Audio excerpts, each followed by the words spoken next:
Saya dari awal itu dulu sejak mulai dari kecil tuh menyukai sekali tentang budaya. Ini dunia nih, ya. Please kita rubah kacamatanya, ada kacamata dunia, jangan kacamata lokal. Kamu mau ke Indonesia nggak? Kalau bisa saya jadi warga negara Indonesia. Dibilang gitu, selalu jawabannya seperti itu.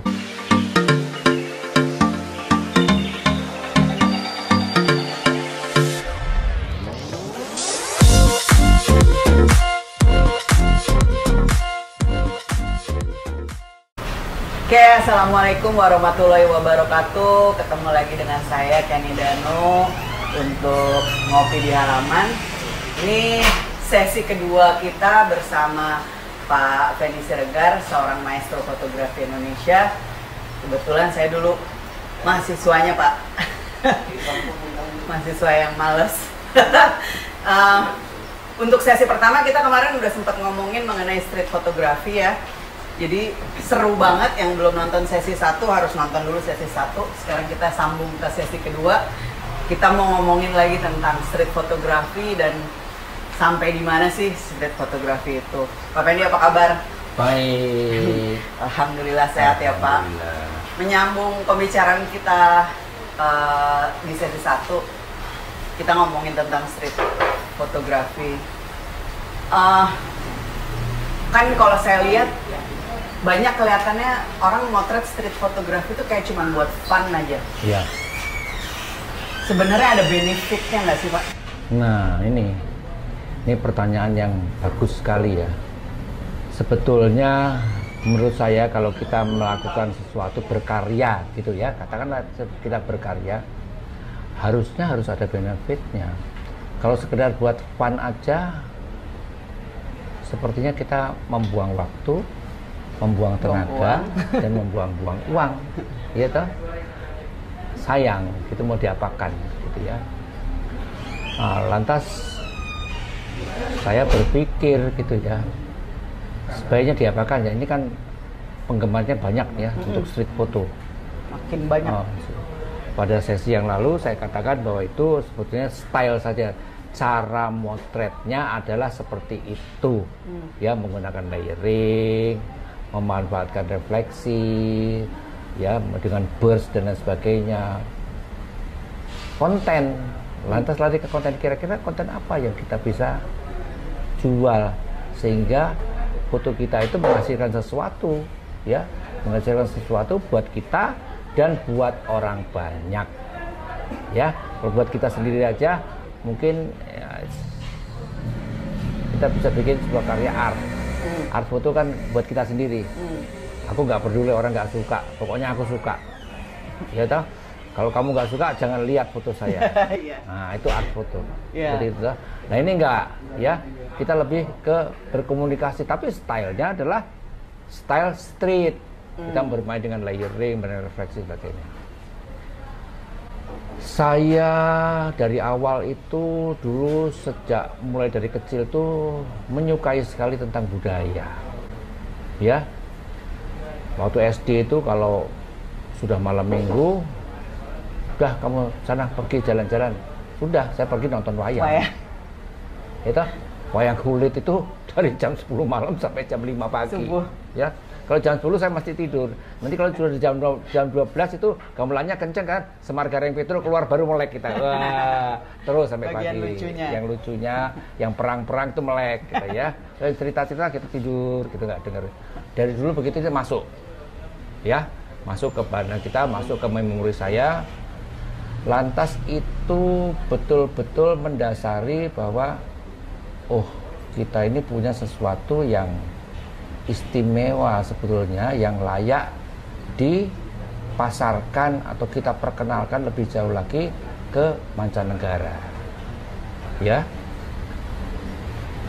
ketemu dengan salah satu produser, saya membuat buku Serat Centini. Ya toh, Serat Centini itu wah, core-nya dalam sekali, dia 12 jilid menceritakan peri kehidupan orang Jawa. Itu saya pegang sekali. Kenapa? Karena si produser ini menghendaki ini buku tentang peri kehidupan atau kultur budaya orang Jawa. Dan itu adalah cerita fiktif. Dia mau divisualisasikan ilustrasinya dalam bentuk fotografi. Kebayang nggak ya? Iya. Ceritanya fiktif, tapi mau divisualisasikan secara fotografi. Saya carilah lokasi-lokasinya, tempat-tempat yang ada di situ semuanya. Berkeliling Jawa, Pulau Jawa ini ya. Saya tangkap semuanya. Menarik, ya. Sampai akhir deadline buku itu diterbitkan, saya baru menyelesaikan mendapatkan 30% dari kultur Jawa. Bayangkan, 2 tahun besar dan banyaknya. Saking besarnya Pulau Jawa saja, 2 tahun saya keliling itu cuma dapat 30% dari konten yang ada di dalam buku itu. Luar biasa sekali. Ya, itu artinya, kebayang Indonesia ini seperti apa? Iya, kayaknya luar biasa ya. Waduh, ya. Datanglah si street foto ini masuk ya, tren baru, masuk street foto, gayanya seperti ini itu. Saya ajak teman-teman, kalian jangan motret yang gitu-gitu terus dong, ya. Kasih dong satu cerita apa. Potret budaya boleh kamu motretnya pakai gaya street foto gitu, tapi kamu foto budaya, ya. Ganti sedikit. Kan? Ya nggak sulit sebetulnya, itu dia sudah punya geget kan, sudah punya dorongan bahwa ini style motret saya adalah dengan layering, dengan membuat ada refleksi dan sebagainya. Dia lincah bergerak ke sana, tapi yang difoto budaya lah. Ada unsur budayanya. Gitu ya. Jakarta ini misalnya ada cap gome atau apa-apa ya, diambil dengan gaya-gaya seperti itu. Jadi ganti sedikit, street cultural fotografi. Oke. Jadi tujuannya nanti ke sana ya. Terutama tujuannya Bapak ya. Iya, terus bersama teman-teman itu, jadi tidak sekedar fun aja, tapi merekam itu. Kan tidak mungkin saya merekam semua peristiwa yang ada di Indonesia ini sendirian. Harus mereka yang tinggal di situ. Ya, teman-teman street foto yang ada di Nusa Tenggara, NTT, rekam kejadian di sana. Ya, direkam.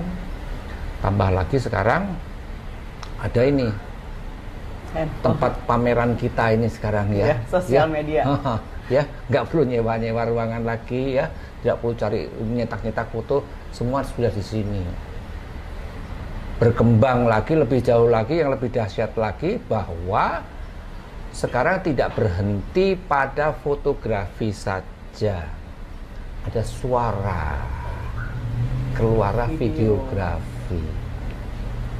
Basicnya sama, tetap fotografi. Cuman sekarang kita merge, ya. Bayangkan videografi bergaya street merekam budaya. Aduh. Keren banget pasti. Ya, terbayangkan? Ya. Mengedit dulu, kita mengedit video 10 menit itu bisa 2 malam. Ya, ngepasin harus suara gini di komputer, buka komputer. Sekarang 10 menit paling lama. Bisa di handphone. Jadi begitu kita acara budaya selesai, 10 menit on air, keluar, sudah tayang dia. Secepat itu. Apalagi sekarang orang kalau mau posting real time, Pak. Betul. Ya, seperti itu. Jadi bagaimana kalau itu sekarang kita tidak pelajari, ya kita akan kehilangan. Sayang, kita sudah, teman-teman street ini sudah, artinya itu sudah masuk menjadi tulang sumsum dia ya, bahwa style foto dia seperti itu. Kasihlah konten ini ya tentang si budaya ini kita masukkan dengan gaya street foto itu. Berarti selama ini kalau Bapak jalan-jalan keliling Indonesia, itu kan pasti ketemu teman-teman lokal. Entah itu ngomongin budaya, entah itu mereka sang street photographer. Artinya Bapak di situ juga pasti mengadakan edukasi kepada mereka ya? Pasti. Senang banget tuh pasti. Saya bukan edukasi sih. Kalau edukasi itu kan kayaknya kita tuh dosen gitu ya. Enggak ya. Dosen. Enggak. Cuman ngomporin aja. Oh, berarti istilahnya kayak brainstorm gitu ya? Iya, ngomporin supaya mereka tuh doing something yang kira-kira bisa mengembangkan budaya kita atau kultur kita ini kepada adik-adik milenial. Oke, ya toh? Mereka sekarang seneng TikTok. Setengah menit selesai. Bikin ya report budaya bergaya TikTok, terus stylenya style street, setengah menit challenge. Ya. Supaya mereka mau lihat. Ya.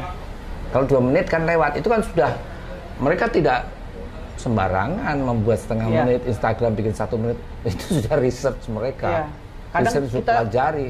Ngambil gambarnya kebanyakan. Nah, Terus lebih pusing bagus pas sekarang, ngedit. lebih bagus sekarang kalau kita materinya, kita punya materi 5 menit, ya bikin itu jadi 10 sesi.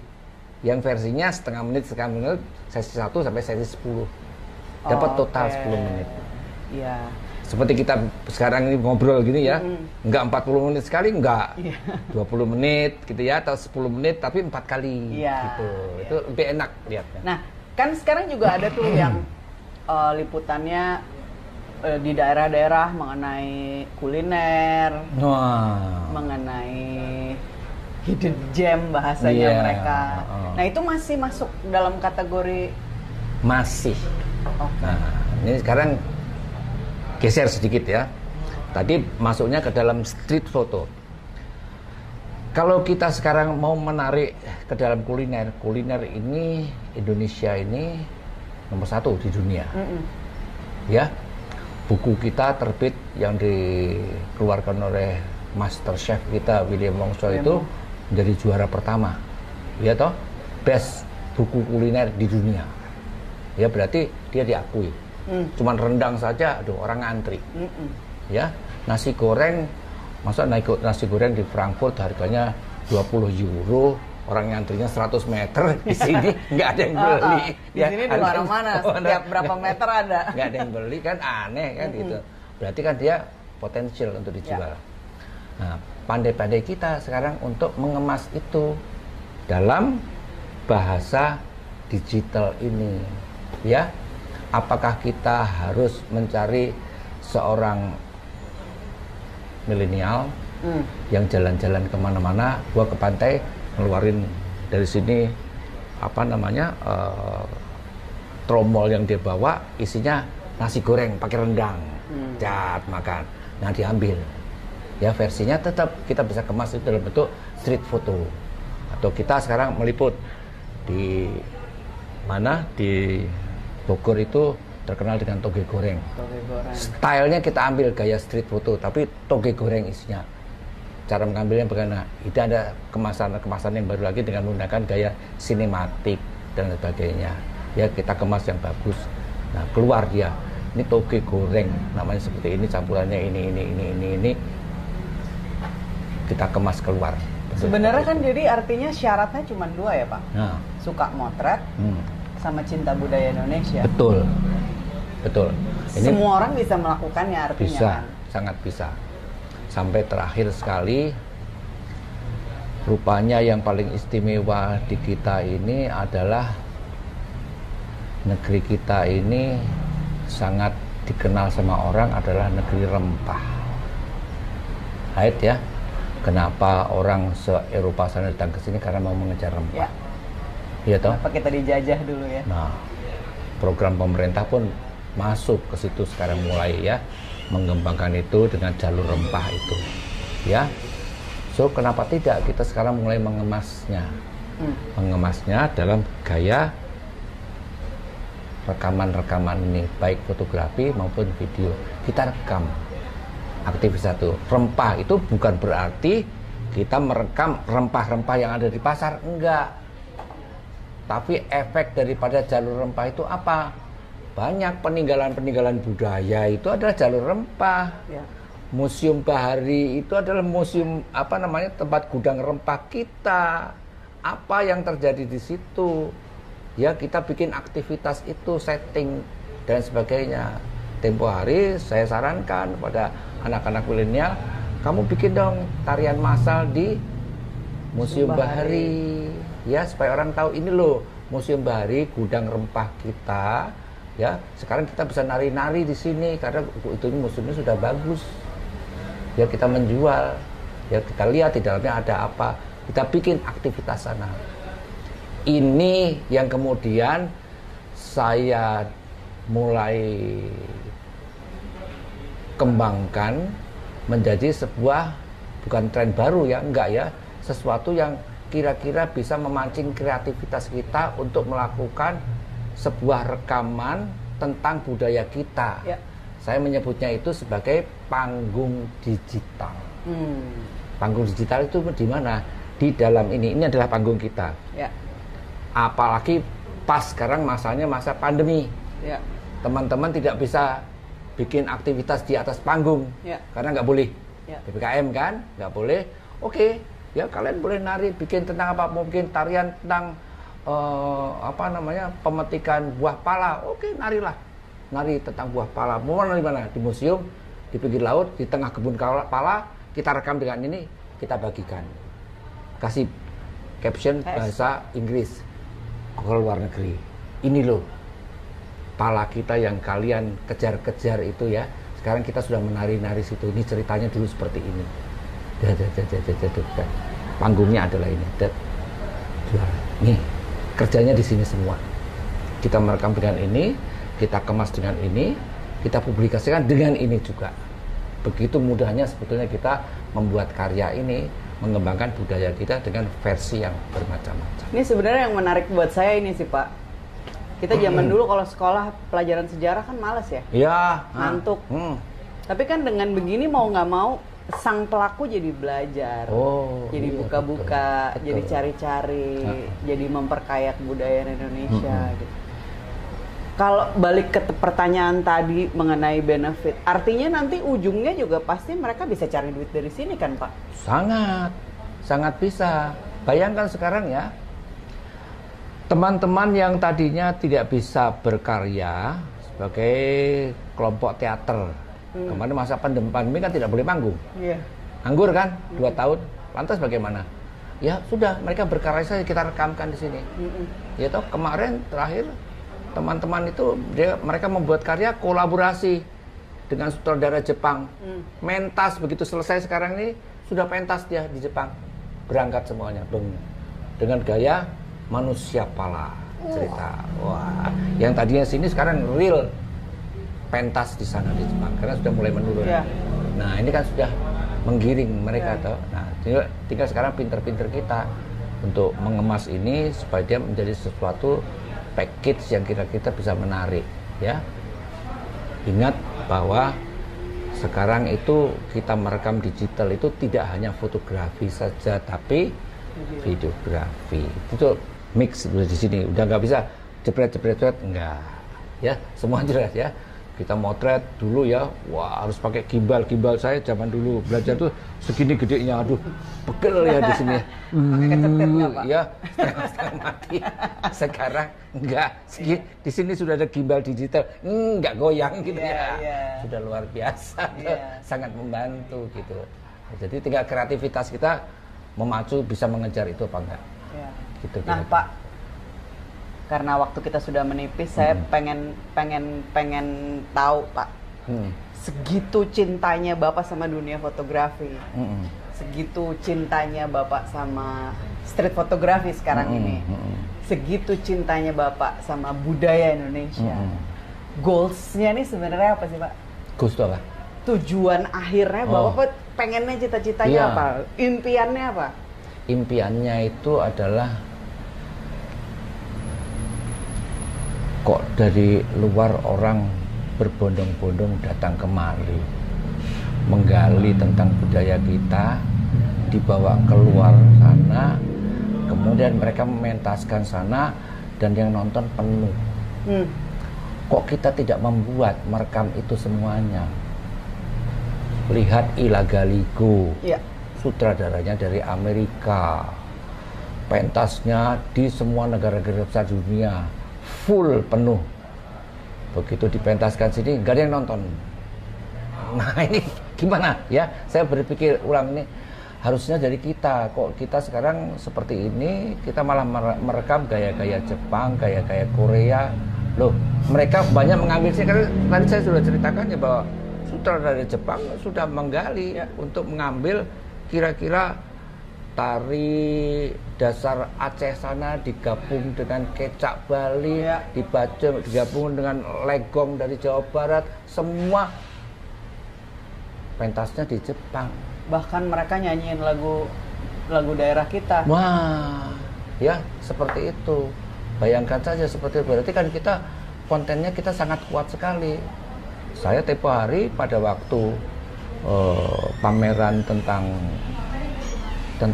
rempah atau tentang buku kita di Frankfurt, soalnya kita menggelar satu set gitu tentang rempah-rempah ya. Saya kaget sekali loh ya, karena itu ada bikin seperti perahu, itu ada rempah-rempah gitu ya. Bule-bule semua tuh begini, bercium.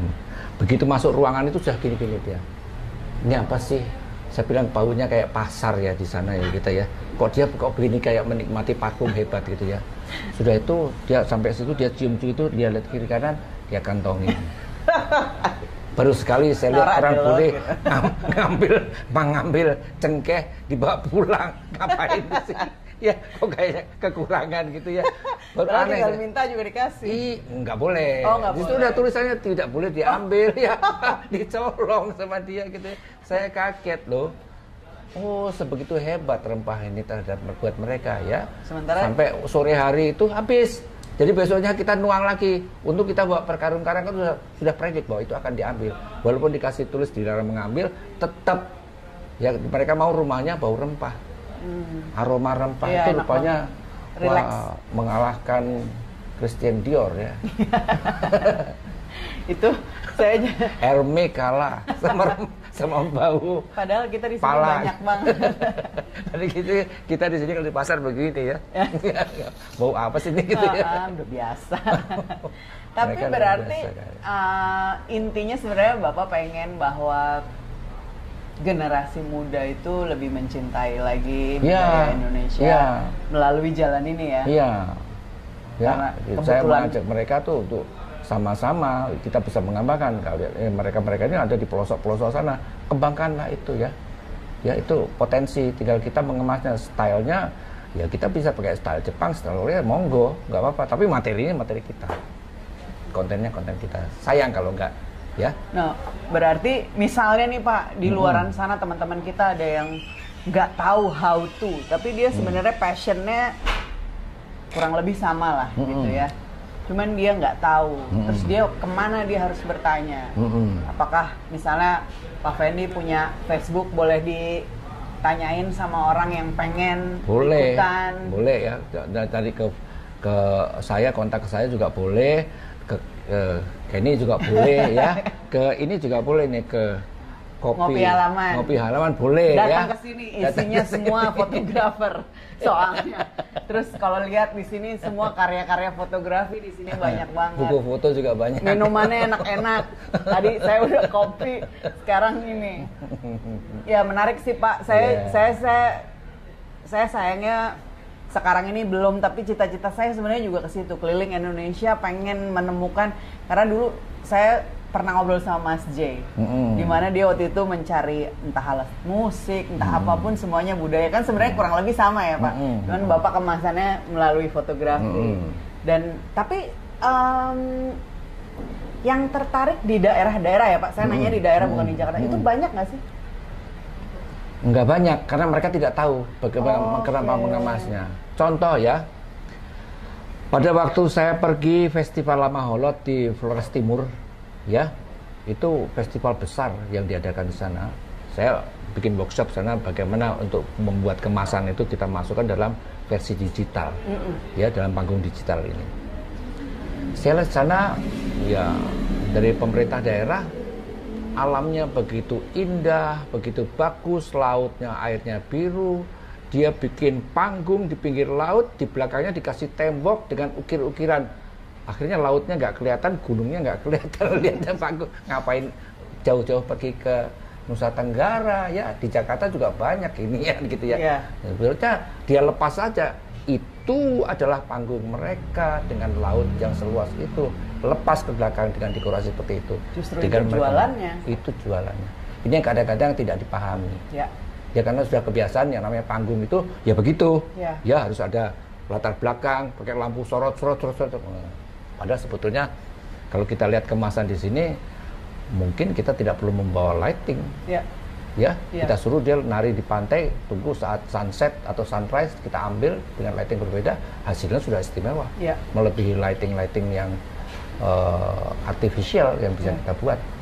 Kita perlu melakukan waktu, karena di Indonesia ini kan kita nggak akan kekurangan pencahayaan matahari. Kita kan di khatulistiwa, kaya dengan sinar matahari gitu. Tapi luar biasa loh, orang seperti Pak Fendi ini ya.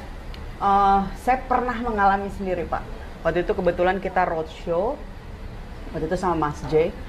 Yang kita tampilkan di situ memang budaya Indonesia. Tapi waktu itu mahasiswa di sana bilang, ngapain ngangkat kebudayaan sekarang, kan zamannya teknologi, kenapa lo nggak bikin robot, kenapa nggak bikin animasi dengan